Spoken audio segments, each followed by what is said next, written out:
I'd like to take a minute and talk about root barriers and how they are being used. My name is Blair Glenn, and I am an ISA certified arborist. All too often in new plantings, to protect the asphalt and the curbs, the landscape architects or designers put in plastic root barriers. Now, while the idea seems to make sense, it doesn't always work. The trees that we're talking about here are Quercus suber, the cork oak.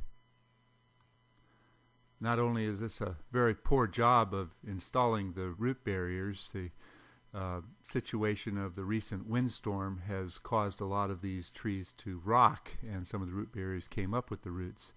In essence, by putting in a root barrier, all you're doing is increasing the size of the pot that the trees were growing in. Now, there are situations where root barriers can be very effective if the root barriers run along a straight line. But it's only good on young installations. The concept of cutting all the roots on an older tree and installing a root barrier just destabilizes the tree through the root severing. So you have to utilize root barriers in the appropriate situation, but never completely surround the tree. Be honest, this is not really the best choice of a tree for a parking lot and for such a small containment.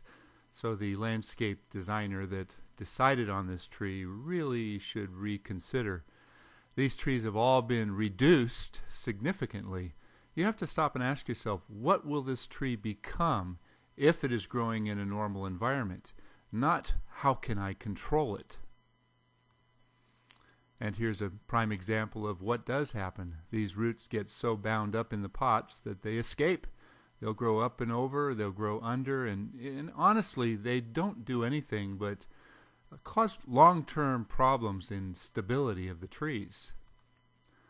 You have to start by putting the right tree in the right location, but trying to contain these larger growing varieties by enclosing their root system really is not a good idea.